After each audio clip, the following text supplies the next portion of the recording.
Now, let's explore some of the more persistent and intriguing conspiracy theories surrounding Amelia Earhart's disappearance. Blah!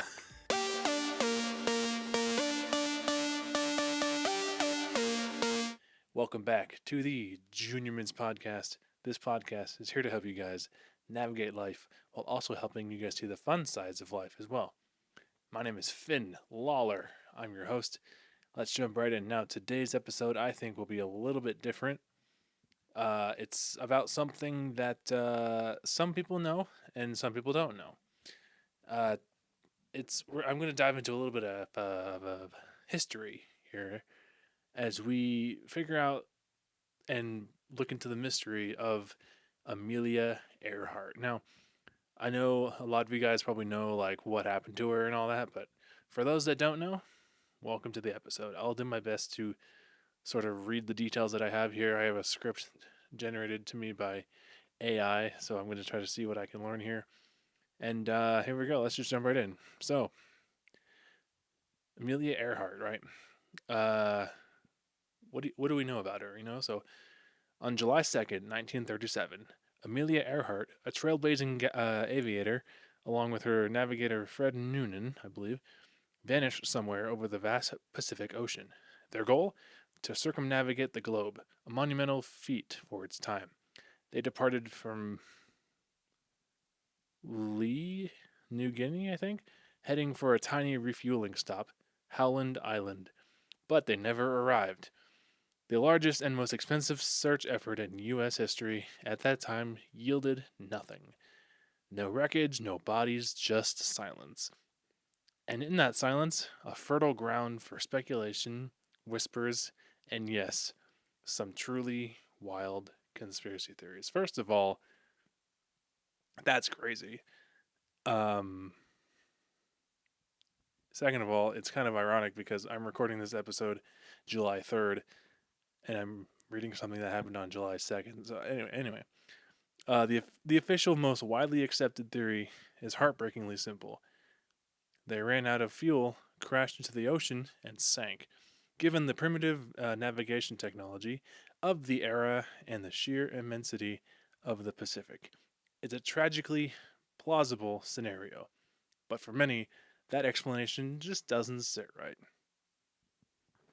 Nope.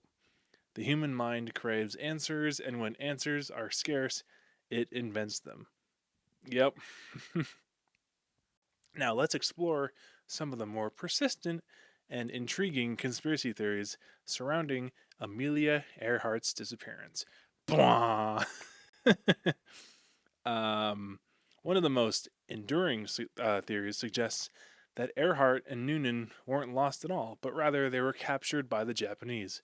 This theory posits, I don't know, suggests, I can't read, it's fine, that their flight wasn't just about breaking records, but was a secret spy mission for the US government surveying Japanese fortifications in the Pacific. According to some versions of this theory, they crash landed in the Marshall Islands, were taken prisoner, and eventually died in Japanese custody.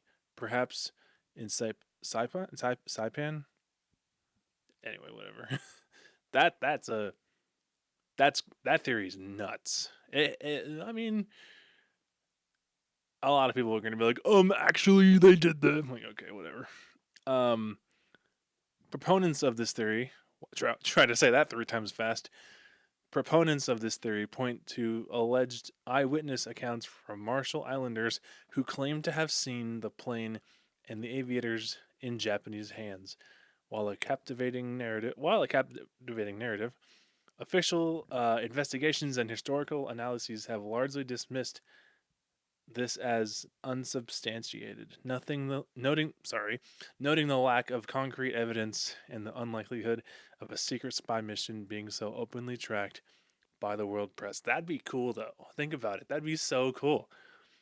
You never. I mean, she could still be alive. Probably not because it was the 30s, so she'd be dead by now anyway. So anyway, this leads us to a fascinating, if somewhat far-fetched, offshoot of the Japanese capture theory that Amelia Earhart became Tokyo Rose. For those unfamiliar, Tokyo Rose was the collective name given by Allied troops to female English speaking radio broadcasters who spread Japanese propaganda during World War II. The rumor was that Earhart, after her capture, was forced to broadcast for the Japanese. Her husband, George Putnam, sounds awfully close to Putin. No, I'm just kidding. Even investigated this claim himself, listening to countless broadcasts, but he never recognized her voice. The timeline also doesn't quite align with the established history of the Tokyo Rose broadcasts. That'd be a cool movie, though. I mean, Tokyo Rose kind of does sound a little adult filmy, a little bit, but it's possible. Um, Another popular and somewhat more grounded theory is the castaway theory, or the, I'm going to butcher this, Niku Maro hypothesis. I butchered the crap out of that. My apologies. This theory suggests that Earhart and Noonan didn't crash and sink, but rather managed to make an emergency landing on Gardner Island, now known as, I'm going to butcher it again, Nikumaroro? I can't even say it, sorry. Remote, uninhabited coral atoll. The idea that they survived for a period as castaways before ultimately succumbing to the elements, lack of resources, or injury. This theory gained significant sorry, due to the efforts of the International Group of Historic Aircraft Recovery.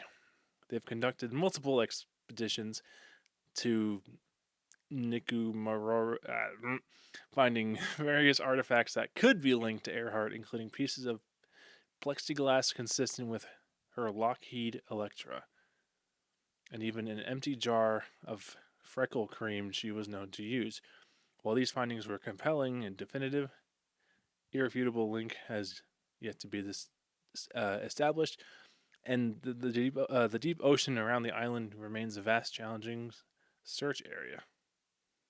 My goodness. And then we have the more outlandish theories. One popular one, particularly in the mid 20th century, was that Amelia Earhart assumed a new identity and lived out her life in secret. The most prominent figure associated with this was Irene Craigmile Bolam, a New Jersey banker. A book published in the 1970s claimed Bolam was, in fact, Earhart, living under an assumed name. Bolam vehemently denied these claims, even filing a lawsuit, and extensive research has debunked this theory, confirming Bolam was indeed Bolam and not the missing aviator. And of course, there are the truly speculative notions, ranging from alien abduction to time travel. I think they were abducted by aliens.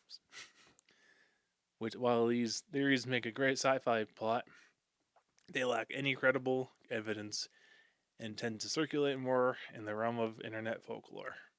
So, what do we make of it all? Why does Amelia Earhart's disappearance continue to fascinate us?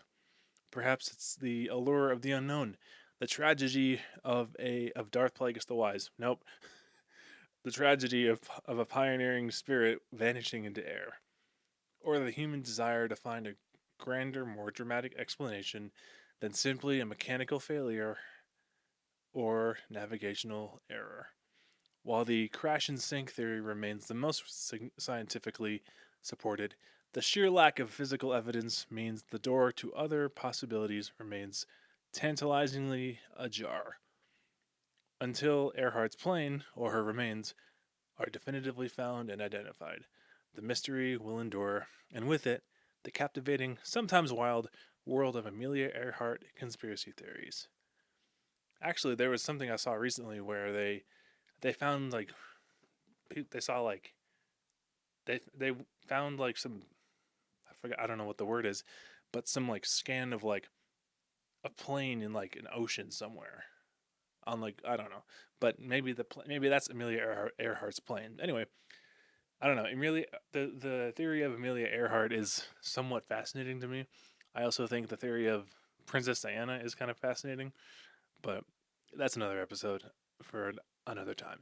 Anyway, this has been the Junior Mints Podcast. Thank you guys so much for watching and listening. If you enjoyed today's episode, please drop a like, subscribe down below, and we'll see you guys in the next episode. Peace.